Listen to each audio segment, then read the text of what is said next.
But that was one of the most fulfilling times ever, for sure. Because I felt like we were growing and contributing, and we had the studio. And I told you this morning when you and I were talking. I said, right now is not the time I'm the most fulfilled. And what happens when you ask this question to dozens of people, if not hundreds, you realize that the answers they give surprise not only you, but them. Next Level Nation, welcome back to another episode of Next Level University, where we teach you how to level up your life, your love, your health, and your wealth. We hope you enjoyed our latest episode. It was episode number 1321. What does looking stupid mean to you?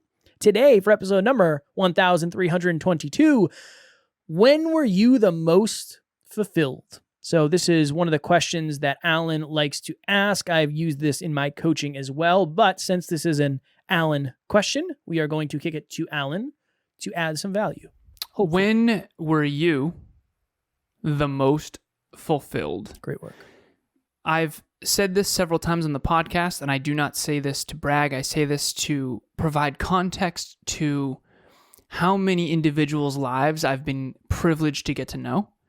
So I have surpassed actually now officially my 4,000th coaching session. And I tend to go over, so that means it's at least 4,000 hours studying human beings at a very, very, very deep level.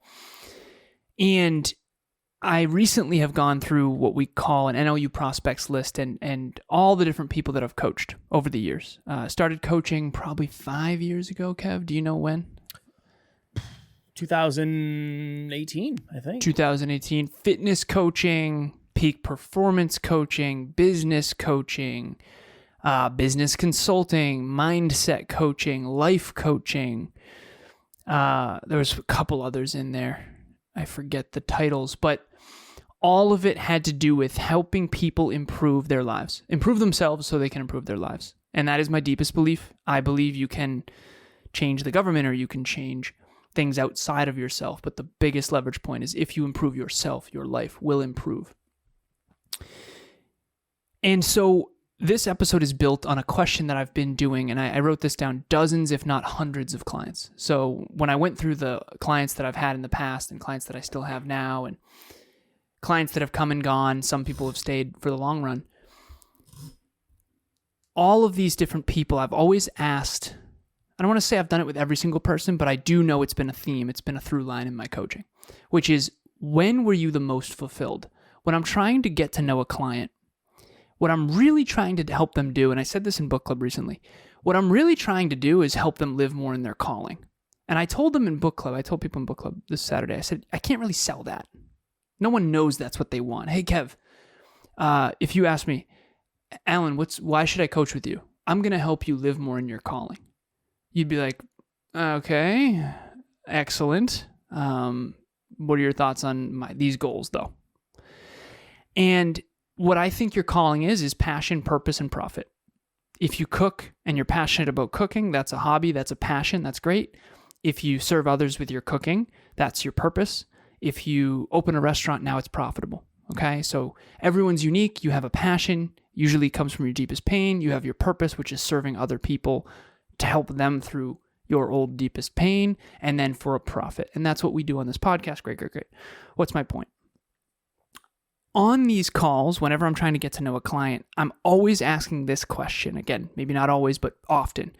And if you're a client of mine listening, you have probably been asked this question by me. If you haven't, let's have the conversation.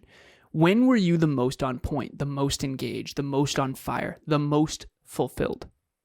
When were you the most on point, the most engaged, the most on fire, the most fulfilled? And what happens when you ask this question to dozens of people, if not hundreds, you realize that the answers they give surprise not only you, but them. It always comes down to an answer, usually when they were getting after it, when they were doing something that was challenging but also meaningful. We think we're after happiness. We think we're after pleasure. We think we want an easy life. I'm telling you that is not true. It's not true, and I know it's not true. What we're actually searching for is a deeply meaningful life of growth and contribution. And I do know that to be true once our basic needs are met. Once you have food, water, shelter, there's a book by Daniel Kahneman that talks about after $75,000, particularly in the US, happiness levels do not increase when you increase income. And the reason why is because your basic needs are met. You can look at Maslow's hierarchy of needs. You can use it, my pyramid of fulfillment. You can study the happiness hypothesis. There's a bunch of books around this. What there's not enough books around, in my opinion, and this is going to be my first book, at least that's the plan. It'll be something along this lines, is optimizing for fulfillment.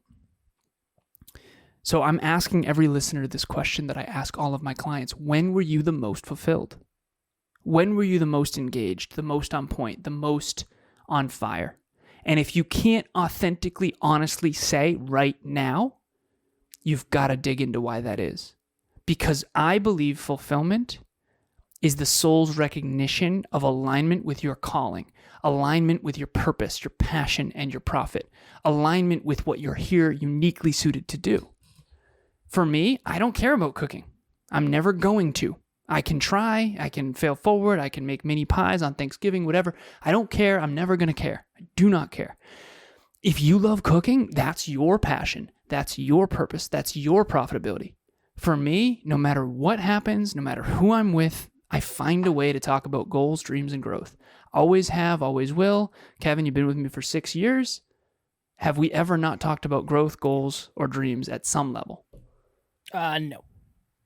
It always ties back to that, at least on some level. Mm-hmm. That's my passion. That's my purpose. That's my calling. That's what I'm doing for a profit. Coaching is one of the vehicles. Podcasting is one of the vehicles. So for you, when were you the most on point, the most engaged, and the most on fire? And what you'll find fascinating if you sit with this question is that usually you'll point back to a time that you at the time thought was really difficult. That maybe even on some level so difficult you wished you weren't in that time. And that, I think, is the interesting duality of life of, I talk about the last 2 months being the most challenging of my career. They were brutal, very difficult, very difficult. But even while I was in them, I knew this is where I'm going to be the most fulfilled.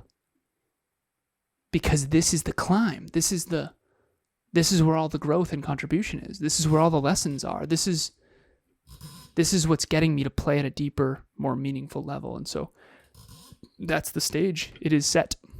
Somebody asked me this question. I don't know if it was on a podcast. I don't know if it was a friend, a client. Somebody asked me a question along the lines of, when you guys are 10, 15, 20 years down the road and you're like super, super successful, what are the times you'll look back on with the most happiness? And I said, honestly, probably when we were the most broke.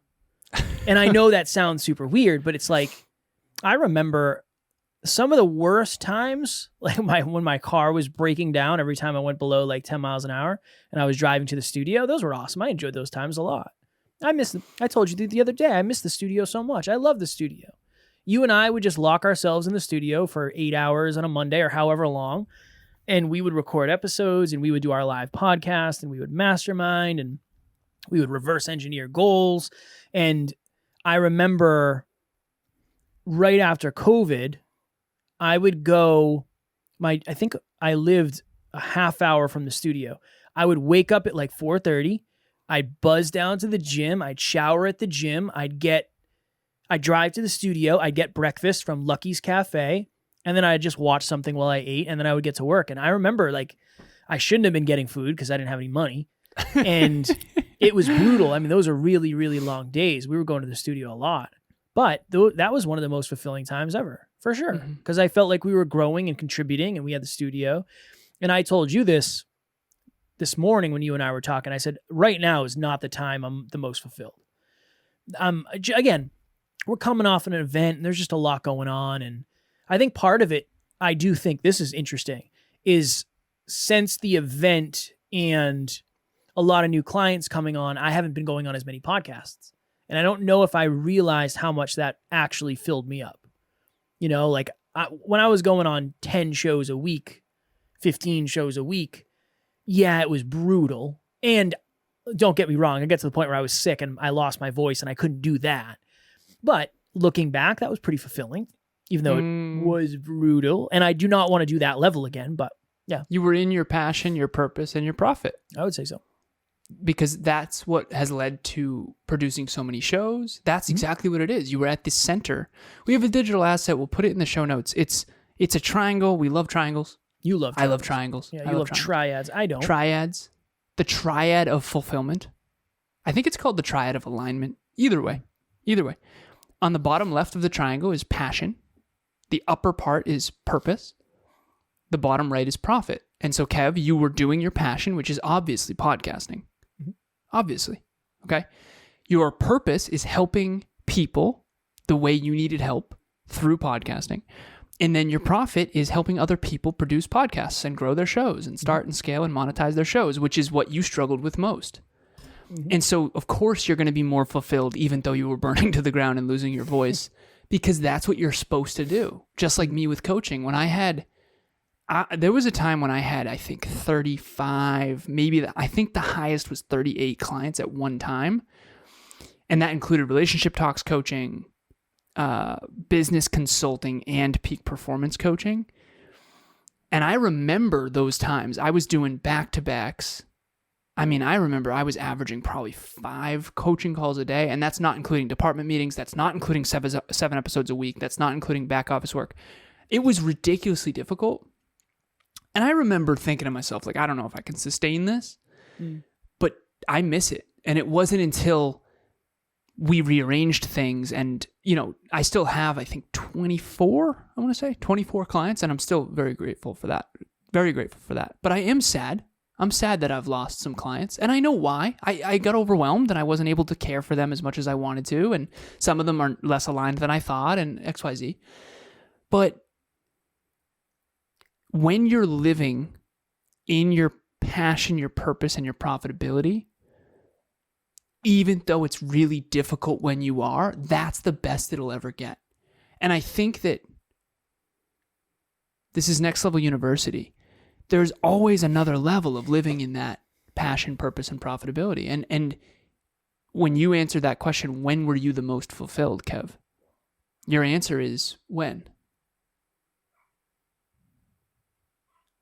When was I the most fulfilled? Probably right after I left my job and we were just trying to figure this out. There was a lot of growth. There was a lot of contribution. All of this was very new to me. Felt very surreal to be doing this full time. I felt like it was for the first time ever, it was my sole purpose. I didn't have to go to a job. So it was this is what I do now all day, every day, even though there wasn't a lot going on at the time. Well, there was a time when you came to me and you said, Alan, I think you struggle with self-worth. That was when you were going on 20 shows a week, something crazy. Something like that, yeah. And I think it was because you were finally in your calling fully and you were feeling valued. I think that's I've known you my whole life. I've known you since middle school. But I've been studying you for 6 years. Excuse me? Yeah. I'm just kidding. Yeah, I know. I just think Alan's looking in the window. Yeah. Studying me. Studying you. I think that one of the times you were most fulfilled, I would argue even more so, is when you were going on all those shows and you were feeling really valued. Well, I think the other thing, I don't want to say a negative relationship with that, but I pushed it too far. I was thinking of another time when I was bodybuilding. I was very, you want to talk about growth? I was hyper focused on getting better every day physically, not mentally, emotionally, spiritually, financially, and any of that. And none of that was happening really. But every day I was pushing myself to get better. And you want to talk about a purpose? That was it. Nothing else mattered. I didn't care about my birthday. I didn't care about weddings. I didn't care about sleep. All I wanted to do was win that show. That was a very fulfilling time. Again, did I push it too far? Yes, I pushed it too far. But I look back. I remember I was down in Provincetown with my girlfriend at the time. Her family rented this mansion on the beach. It was the 4th of July. I was dieting hard. It was brutal. And we were going to the gym down there. It was brutal. And I had to go. I think I was in Springfield, Mass. It was a 4-hour car ride.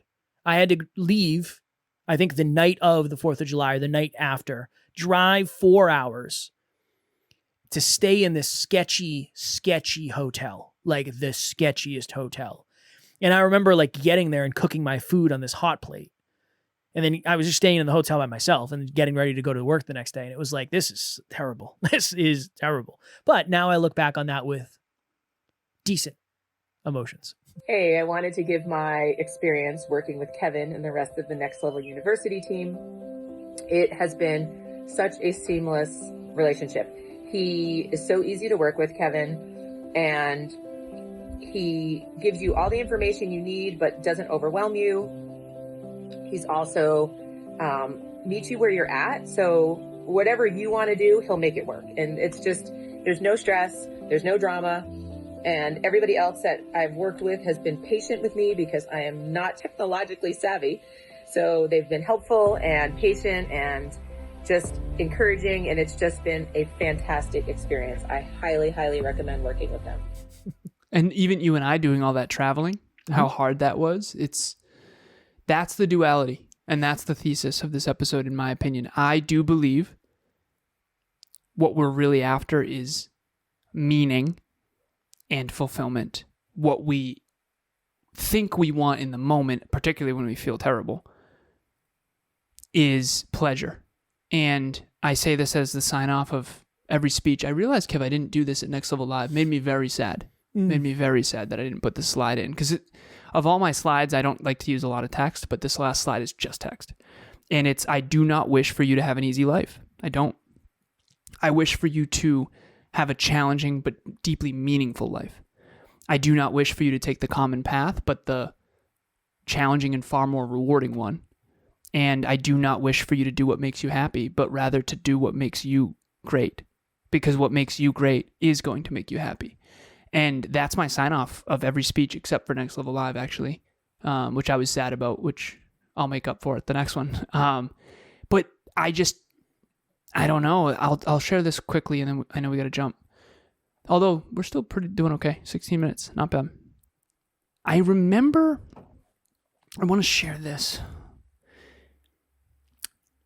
My grandma grew up in a wealthy family. Her name's Priscilla, and she passed away when she was 94. So she had a very long life, and my grandma was the sweetest. So I want to preface it with that. Although apparently when my mom was younger, she was a little hardcore. But anyways, my mom always used to say, I wish I had grandma's life. She always said that. And I was like, why? Like, I don't understand what you're talking about. Like, that doesn't seem fun to me at all. She's like, well, she had butlers and maids, and she didn't really have to do much. My grandfather, on the other hand, had a really tough life, and he passed away at 89 when I was a young boy. His mom passed away when he was 15, his dad too, and he had to take care of his two siblings. He had to he actually graduated from WPI as well. So I have a long line of WPI grads in my family. And he put himself through night school at WPI, paid for it himself. He was a mechanical engineer. And I had so much reverence for my grandfather. I didn't ever really have that much for my grandma. And my grandma was very sweet, so don't get me wrong. Easy was never the goal for me. Easy has never been the goal for me. I've always had a really hard life. And I think there's something meaningful about hard. I don't want to sail through life easily. I think that's silly. I don't even think it's real. If your life is really easy right now, you're most likely not that fulfilled. Honestly. And I think that that's my truth. And hopefully this lands for everyone in a deep way, but I don't want you to have an easy life. I don't. I want you to have a deeply meaningful life. And I don't think meaning comes from easy. I think meaning comes from weathering the storm, growing and contributing and doing what's hard. And that doesn't mean it always has to be brutal or anything, but doing difficult things and persevering and discipline and sweat equity and sacrificing for a greater future, I think there's something deeply meaningful about that in our nature.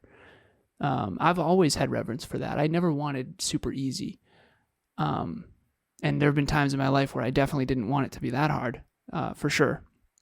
But I do think I always found a way to make it matter. And I still think I'm playing that same paradigm. And whenever someone tells me they lost a loved one, I always think about that, because I lost a loved one when I was a little boy. So I was born into a situation where there was no sugarcoating life. My dad died when I was 2. And for me, the moment I was born, the moment I knew of self-concept, I was 2. So I didn't, but I was born into a family that had so much hardship right out of the get, So, we were poor, and then my stepdad, and then we were poor again. So I don't know. I've always had this like knowing that it's the hard stuff that you persevere through that matters. And I think that that's what's fulfilling. And maybe that's unique to me. I don't know. I don't think it is, because now that I've coached so many people, they always tell me the hard stuff. Like you just did with we can't afford muffins and my car doesn't work and we're driving to the studio with gas we can't afford and we're driving across the country on credit cards and doing all kinds of, dude, that's the stuff. Yeah. Assuming you make it out. If you don't make it out, it's not fulfilling. It's just brutal, but I think that hopefully there's something there for everybody. A lot. I've gone on many, many, many podcasts. I don't know, 500, maybe 600. I don't know. I don't know the exact amount. And 99.9% of them are self-improvement shows. And the hosts that seem the most fulfilled are usually the ones who have overcome the most. I was on a show last weekend, Saturday, with this awesome human. His name's Terrain. And he lost both his mom and his dad when he was young. And he had to figure it out. And now he's all about helping people. And you can tell this person's very fulfilled in what they're doing. Now, again, to Alan's point, it's not about comparing traumas, tragedies, but it is. I don't know I'll never think of it this way. When we were growing up, that was the generation of like the Paris Hilton generation. And Paris Hilton, for those who don't know, is the heir to the Hilton fortune, the hotel chain. I'm sure they're into other stuff. And it's somebody who never had to work a day in their life and inherited a boatload of money and inherited a lifestyle and all this stuff. And I remember maybe this year, a few years ago, she came out and said like, those were terrible years. Like they were terrible years. They weren't what everybody expected or everybody assumed. And I think it's because there was no growth and there was no contribution. There was no challenge. It wasn't a real human experience. I think there is something to be said of when you work a long, hard day. If you think about it from like, just imagine if you're like a farmer and you work all day and you're baling hay or doing whatever farmers do. I don't know. I've never been a farmer, but I know it's really hard work. When you get to the end of the day, you go inside, you grab a cold water, and you probably look back on the day and say, wow, that was really fulfilling. I'm really proud of what I accomplished today. I think there's something between fulfillment and pride too. The positive pride, not the negative, but I'm proud of what we accomplished, AKA I'm proud of what we grew today. What we grew toward, So yeah, I would agree. I think it's the more challenging life gets, as long as it's a chosen challenge, I think the more fulfilling it'll ultimately be because you have more to be grateful for, ultimately. Very last thing, I know, Kev, that you and I everyone goes through hardship, everyone. And it varies in spectrum, it varies in intensity, it varies in frequency, it varies in how long you endure those hardships. Having coached so many people, some people have been on the very high end of traumatic childhoods, other people not so much, and that's okay. What I would say is what I share recently, and I've been sharing on the show, and hopefully it's valuable for everyone, is it was so weird for me to say that the last 2 months were the hardest of my life. I couldn't say that. They were the hardest of my career. Because they weren't the hardest of my life. Not even close. But they were the hardest of my career. And it's so weird because the hardest 2 months of my life were so much worse than the hardest 2 months of my career, because the hardest 2 months of my career, the last 2 months, were chosen. They were aligned. They were based on goals and aspirations and dreams and growth. They weren't toxic. You know what I mean? Mm-hmm. I mean, some toxic stuff happened, but it was different because it was the mountain I chose to climb versus when I was a kid, some mountains were thrown at me that I didn't know how to climb or couldn't climb and felt helpless and hopeless, and it was just awful. And I think that if you're going to be fulfilled, I think that the way to do it is to choose the mountain that you want to climb and to start working toward climbing that mountain. And then you'll find that each level of that mountain has another level above it. And that's as good as it gets. Striving, we're all achieving our way to the unachievable. I say that all the time. I mean, when will we be done of podcasting, or when will we be, finished with my last coaching call or whatever? Like, I don't, it's not about that. It's an infinite game the purpose of an infinite game is to keep playing the game. And this game called life is deeply meaningful when you continue to grow and contribute beyond yourself in a way that's aligned with you. And hopefully we've helped all of you find that. That's really the purpose of this. I'm very tired right now, but I'm way more fulfilled this Monday as of recording this than I was last Monday. Last Monday, I don't know if I got up and went to the gym and did everything. I feel very productive. I feel very aligned. I feel like I'm making progress. I feel on top of it. But when I'm done, this is our last episode. When I go sit down and eat dinner or whatever, I'll feel very accomplished. I feel very fulfilled. I think that's a really good representation. The workouts I feel the most fulfilled after are the ones that are the hardest. Mm-hmm. Now, here's the interesting thing. Last week, I didn't feel super fulfilled. So in my mind, it's like, okay, what am I doing or not doing? What am I doing incorrectly, or what am I not doing? And you might say, well, I need to do less. But sometimes less is not leading to more fulfillment. That's the interesting thing. So it's a weird code to crack. And I think that's why so many of us, myself included, and many, many times struggle with it so much. Fire. Well said, brother. I appreciate that very much. Next, Level Nation. I know you have heard us talking about our live events, but friendly reminder that we do a lot of virtual speeches as well. At this point, Alan and I have done, I don't know how many together, many. So if you have an organization, if you have a team, if you have a company, if you have a classroom that you would like us to speak to virtually, please just reach out. We would love to serve you in whatever capacity that is. So just reach out to myself and or Alan, Kevin at nextleveluniverse.com, or Alan at nextleveluniverse.com. I also have something called the Pyramid of Fulfillment. It's a digital asset with 5 levels, Next Level University, and it has 21 categories that we rate 0 to 10 to determine whether or not you are or are not fulfilled. If you want that, reach out. DM myself or Kevin, Alan at nextleveluniverse.com, Kevin at nextleveluniverse.com. DM us, Instagram, Facebook, LinkedIn. I can just send it to you. After the training that I did on fulfillment, it was called Self-Worth, Self-Belief, and Fulfillment. And at the end, that was the gift I gave to everybody, which was this pyramid of fulfillment that's super, super powerful. Also, we are completed. We will be by the time you listen to this episode, because it's Sunday that this is dropping, and we will have completed Cleaning Up Your Mental Mess yesterday, Saturday, book club.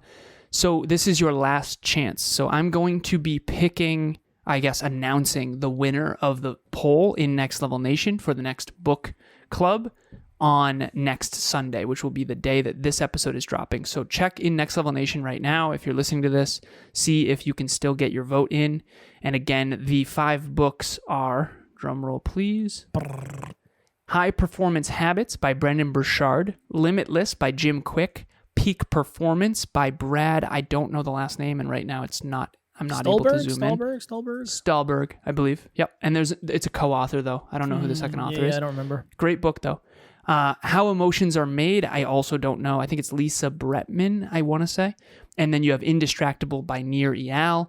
Again, High Performance Habits, Limitless, Peak Performance, How Emotions Are Made, and Indistractable. There are 18 votes currently in Next Level Nation, so go make your vote. I believe right now option 4, How Emotions Are Made, is winning, which will be very powerful. So go sway the vote. I voted for Peak Performance, so go vote for Peak Performance. As you would. As you would. I can't vouch for every book. I've read most of them. I haven't read Limitless yet or How Emotions Are Made. All the other Limitless? Yeah. Jim Quick. I never get around to it. Oh, It's on there. excellent. It's on Yeah, there. yeah, It's on excellent. there. Next Level Nation, tomorrow for episode number 1323. Don't make long-term decisions based on short-term emotions. Hashtag guilty as charged. I've done that many, many, many times, so I'm sure I'll have a good story for that. As always, we love you. We appreciate you. Grateful for each and every one of you. And at NLU, we do not have fans. We have family. We will talk to you all tomorrow. Optimize for fulfillment. Next Level Nation.